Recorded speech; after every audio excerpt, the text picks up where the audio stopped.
What's going on? This is Ryan with Automatic Comics, and I am back with another CGC 9.9 and 10 video.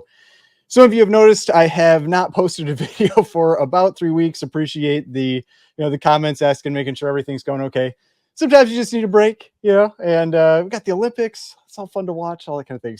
But we're back. It's been a few weeks, so there was one really notable addition over this 3-week period. We're going to talk about that. We're also going to talk about some big 9.8s that were added in this period.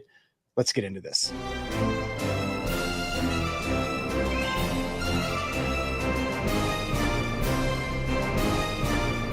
All right, so before we get started, please remember to hit that like button and hit the subscribe button if you'd like to see more content like this. So if you haven't watched one of these videos before, what I've been doing is I've just been tracking the changes in the CGC census for 9.9s and 10s. Now, there has been a lot of talk lately about that. I keep seeing in comments people talking about a 9.9 pre-screen. There is no such thing as a 9.9 pre-screen. The way that we've seen that people seem to be getting 9.9s has been sending in 9.8 pre-screens with large numbers of the same book. Now, it doesn't guarantee 9.9s, anything like that, but it does appear to improve your odds of getting one. And so I know that's gotten people worked up and everything, but I've just enjoyed tracking this to see if we get any of those big notable 9.9s or 10s added to the census. And this week we had both. We had a 9.9 and a 10 of a pretty big book. And like I said in the intro, we also had some 9.8, some interesting 9.8s that were added. But if you aren't familiar with where I've been getting this data, I use this site called CGC and I download a bunch of the data from the site. I do comparisons week after week, and then we see what new significant books pop up. Now, I haven't done this for about 3 weeks. The last one I did was, I think, the 9th of July. So this data is from July 30th. So we've got 3 new weeks worth of data here. Now, because it's been 3 weeks, I was expecting more 9.9s and 10s to pop up, but we really didn't have that many, but we did have a very significant one. And that significant addition, if you can maybe see the tab up here, was Marvel Superheroes Secret Wars number 8. We had a brand new 9.9 and a brand new 10.0 added to the census. So you can see here now there are 5 10.0s on the census, and there are 25 9.9s. There are a pretty significant number of the 9.9s. This just happens to be one of those books similar to Wolverine Limited Series number 1 that there just are quite a few 9.9s and 10s out there. But adding the new 10, that's a pretty big deal. I mean, only 5 of them. And let's talk about the pricing. I mean, these are not cheap books. And you can get upset, all you want about what people pay for 9.9s and 10s and the premium. But the reality is, and this is the way I look at it, is if that's what somebody wants to buy, if that's what they want to collect, that's what they want to spend their money on. I mean, yes, they are buying the grade. That's absolutely what you're doing. But if you can afford to do it, who cares? I mean, that's where we've talked about this a lot. Like, if you took those 9.9s and 10s and cracked them out and sent them in individually, what are the odds that you would get a 9.9 or 10 back? And I think that's very low. I think that's my main issue with grading at that scale, is just that it doesn't seem very repeatable, but it doesn't really affect me. I don't. So that's why I don't really care that much, but that's my main issue. And I'm guessing that's a lot of people's issues with 9.9s and 10s and even 9.8s to some extent, is the fact that it doesn't appear to be very repeatable. So to me, if you're sending in a book and you think you're going to get a certain grade, like, within reason, you should be getting that grade back every time, or, like 90% of the time. Like, if it's you send in a 5 and it comes back a 4.5 or a 5.5 or a 5, I mean, it's close enough, right? The problem that comes up with 9.9s and 10s is the huge premium in value that it costs, to get those books. And so that's where it really, I think, starts to bug people, and you get this little sticking point. Because let's look at this. I mean, look at a 9.8 last sale, $415. 90-day average, 479, 12-month average, 514. I mean, it's still been trending down. Let's look at the 9.8. Still been trending down. To me, this looks like a book that is still going to keep dropping.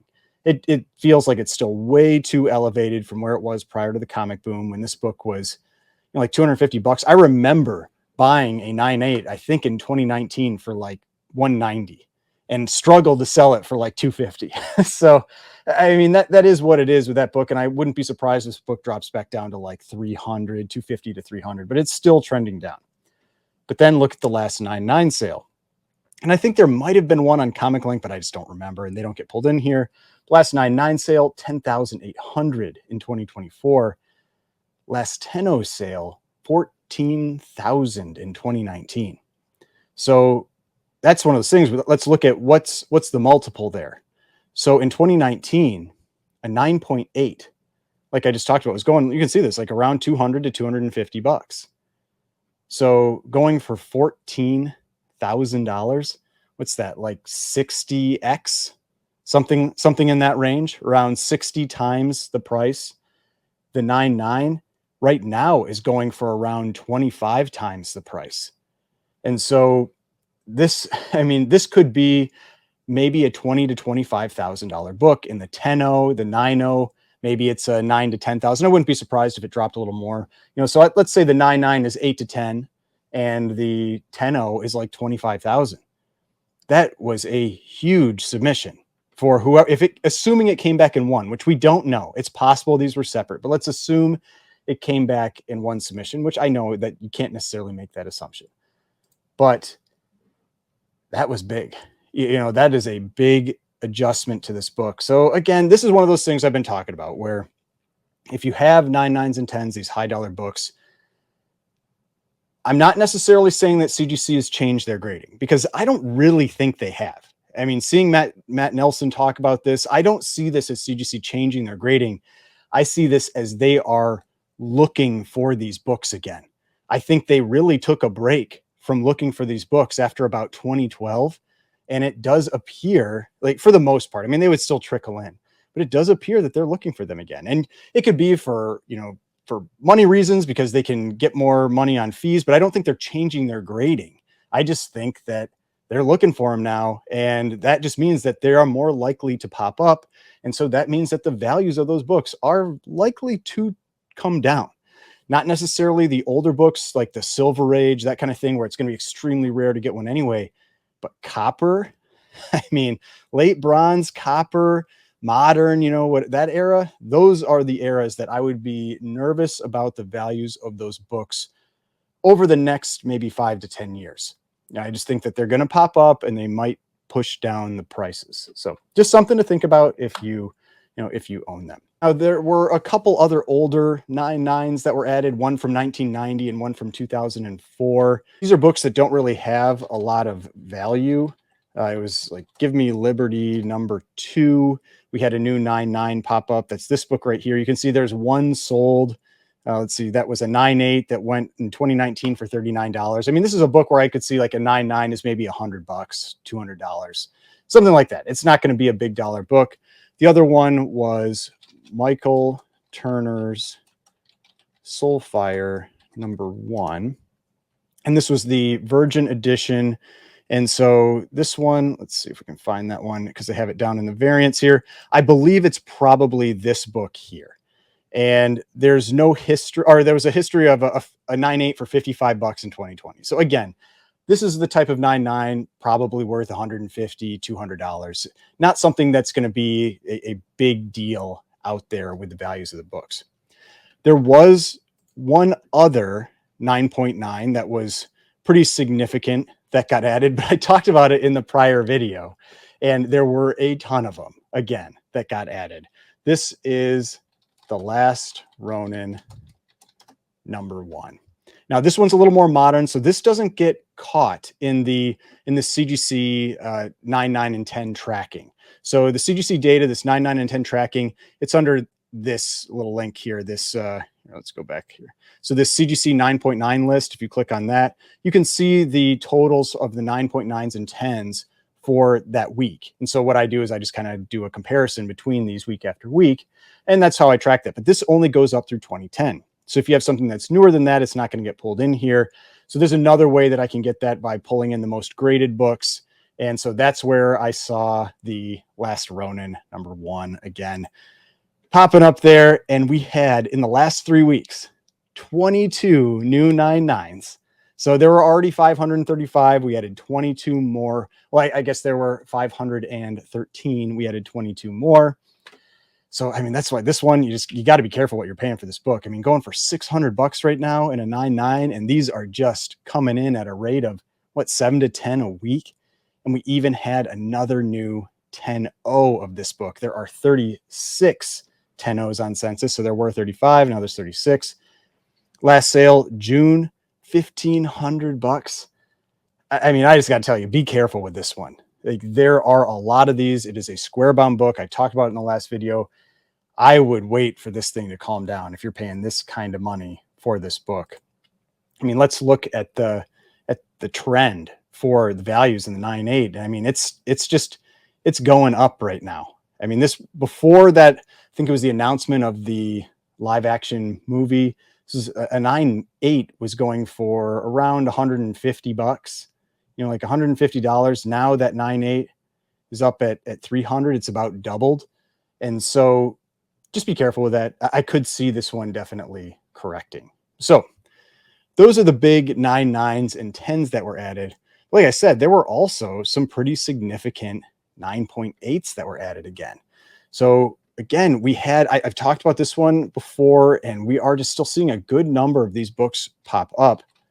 Star Wars #1. So this is from 1977. I mean, it's a pretty old book.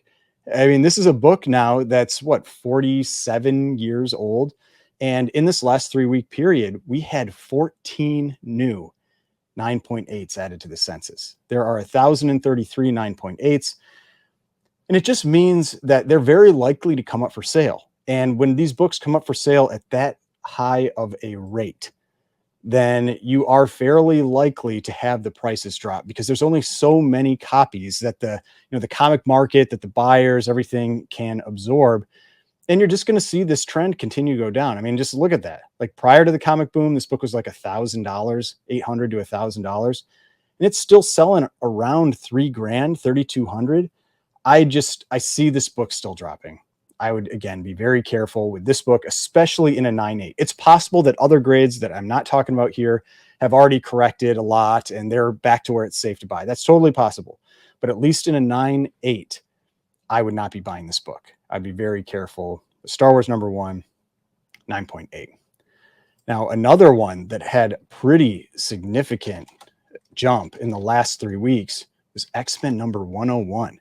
First appearance of the Phoenix, one of my favorite covers of all time. I love this cover. And this one, in the last 3 weeks, added 3 new 9.8s. About a 1.98 a week. There aren't that many 9.8s out there. This book, there's 226.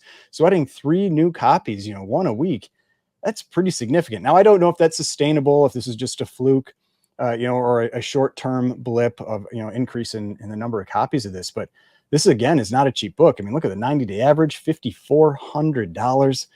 And again, one of those books that it has gone up a lot, and it's held its own fairly well. So if you look at prior to the comic boom, I mean, we had this spike when we had the Phoenix movie stuff. So it got up around $5,000, but then it went back down again to around 3,500. Then we went back up to 5,000, 6,000 during the comic boom. Last couple sales around 5,000, 4,500. I can see this book dropping back below 4, probably 3,500 again, especially if we have a lot of copies come up for sale. So great book. It's not nearly as, I think, risky of a buy right now, but it could still drop by 20%, 30%, something like that. So I'd be a little careful with that one. Now, another one, I'm not sure how relevant this book is going to be given the recent announcements from Marvel, but we had 3 more 9.8s of this book too in the last 3 weeks. Special Marvel edition #15, first appearance of Shang-Chi. This one, there are only 145 9.8s. So again, a pretty significant jump with this book for adding 3 new 9.8s in the last 3 weeks. This one's definitely come down a lot. I feel like this book regardless of what they do in the MCU, is getting near overcorrection pricing. And so, I mean, this is a Bronze Age 9.8 for a first appearance. Now, granted, not nearly as popular of a character until he became, part of the MCU. But prior to the comic boom, 1,500, 1,800 bucks. Right now, I mean, the low sale there, 2,640. That just feels like pretty low risk. Now, I probably wouldn't pay $4,000 or $5,000 for this book right now. Maybe somewhere in the $2,500 range would feel pretty safe, like that 2,640 pickup. But yeah, I mean, this is one of those books that I feel like in a lot of grades is overcorrecting. I don't think the 9.8 is necessarily overcorrected yet. It could still go down a little bit more, but a significant book to add 3 new 9.8s to the census. Now, jumping back to X-Men, there was an X-Men 100. There was just one new 9.8, but this is one where we only have 112 9.8s out there. You're not going to have that 9.8 come up for sale all that often. I mean, they do sell. You can see here, there are a few already this year. You had a couple in 2023, a few in 2022. So it sells maybe 2 to 4 times per year. But it's a book that's like a $4,000 to $5,000 book. Again, one that prior to the comic boom, 1,500, 1,600, maybe 2,000. Right now, it's sitting at around 4,000. So I mean, a lot of these, it's the same story for me. I wouldn't be buying them if they're still that much above what they were prior to the comic boom. If they've come back down and they're near those prices, or maybe even within 20, 30% of those prices, I'd say you're pretty safe. But this is still about double. And so, cool book, pretty rare 9.8. I mean, like I said, it's only 112 copies. We just added a new one, but one that I would still probably be pretty cautious about. Now, 2 more. These last 2 are the ones that have the lowest number of 9.8s out there that we're going to talk about. First one, pretty relevant book right now. Incredible Hulk number 182. So this is generally referred to as the second cameo of Wolverine. You have the first cameo in 180, the full in 181, second cameo in 182, second full giant size X-Men 1. However you want to look at it, you could look at the third appearance, whatever you want to do. He appears on the first page of this book, and then he's gone for the rest of the story, similar to him appearing on the last page of 180. You can see that here, cameo appearance Wolverine. But we had a new 9.8. There are only 68 9.8s of this book. So that is a significant addition to the census. To me, this is a surprisingly cheap book for what it is. Now, I don't really have a lot of desire to have it. I think that the cover, just doesn't really pull me in, hammer and anvil. I don't know. It's not one that I've ever really wanted, but still, is that second cameo or part of that trilogy of 180, 181, and 182, it seems surprisingly cheap for a 9.8. I mean, look at this. It's a book that's actually, I'm going to check this one. Let's check this. Just because that was such a huge jump in price. We're going to confirm this one on GPA. Just because sometimes with a fixed price sale on eBay, if somebody messaged someone through their messaging system, that doesn't generally get pulled into Go Collect. And so you could have something that's not correct on the data. So let's look at this one. Okay. Let's see. When did this sell? So we had, this one isn't in there. So I don't know about this one. So this December 11th isn't here. Let's see if maybe GPA marked it as a no sale. So December 11th, I don't see it. So I don't know where that one necessarily came from. Let's see if we can check it out here. Yeah, I don't know. I don't know if something happened with this one, but for whatever reason, this one isn't in GPA. It is here on Go Collect. That's why I do like to have multiple sources, but this is such a big jump from from these other prices. I would generally ignore that sale price. Now over on GPA, you can see here that this was a $5,900 sale. This one that happened in November. So we have November 22nd, $5,900 sale. That's the one that's marked here with the strike through because somebody made an offer. So $5,900, which is still a big number. I mean, look at this. This was a $2,500 to $3,000 book. Prior to that, then it almost doubled in like 1 month. Somebody really wanted it, or maybe it was because they were worried the prices were going to spike because of the Deadpool and Wolverine movie. I don't know. But I mean, at around $3,000 to $3,500, I'd probably pick up that book, but I wouldn't have been paying double what that one's worth. But regardless, still pretty significant addition to the census. Only 68 copies on census, added a new one. Now, last one, jump into DC. Batman number 232. This book only has 74 copies on census. It's from 1971. This is right near the beginning of the Bronze Age. So 1971, this book is 53 years old now, and we added a new 9.8. There are now 74 9.8s. This is like a $10,000 9.8. This is a big, big addition to the census. Other than the Secret Wars 8, 9, 9, and 10, this is the biggest addition that was made to this census over this 3-week period. And you can see here, I mean, on Heritage, 9,000, eBay, 11,000, Heritage, 15,000, 12,000, 7,000. Prices kind of go all over the place. This is one of those books that you will see often a very big premium paid for that white page copy versus like off-white to white or off-white. Sometimes that's why you see the $15,000 sale. You can see this one right here. The $15,000 sale was a white page copy. This 11,300 was off white to white. This 9,000 was white. This was a white page copy, the 9,000 one. So not always, but that's just something I often see with this one, is that there does seem to be some premium that's usually paid. Maybe that $9,000 sale was just a great pickup. But that's why you can see here, you get these big fluctuations. It might be even a little more clear on GPA here. So Batman 232. This is the first appearance of Ra's al Ghul, if you're not familiar with this book. That's why it's such an expensive book, such a big key. But here, look at this. I mean, prior to the comic boom, this was like a $4,000 to $5,000 book. Then you had the comic boom, these crazy like $20,000 prices, peak price $21,600, peak price $22,000. And then it corrected really hard. And you're like, okay, it's back down to normal. And then you start getting these big spikes again. So this is one of those books I would consider, like if you're looking for it, buying it on that low end. I would not be paying these higher end prices, because I think you're just immediately taking a loss on that book. But those are all the books I wanted to talk about. We had some pretty significant 9.8s that were added in this 3-week period, and that Marvel Secret Wars number 8, 9.9, and a 10. I mean, around a $10,000 book, and then a $20,000 to maybe $25,000 book, and then 10.0. I mean, those were big additions. This Batman 232 9.8, definitely a really big addition to the census as well. So if you would like to see more videos like this, if you find this interesting, because I just like tracking this stuff. I think it's fun to follow and seeing these big books getting added to the census. If you'd like to see more videos like this, hit the like button, subscribe button, notification bell, and I will see you on the next one.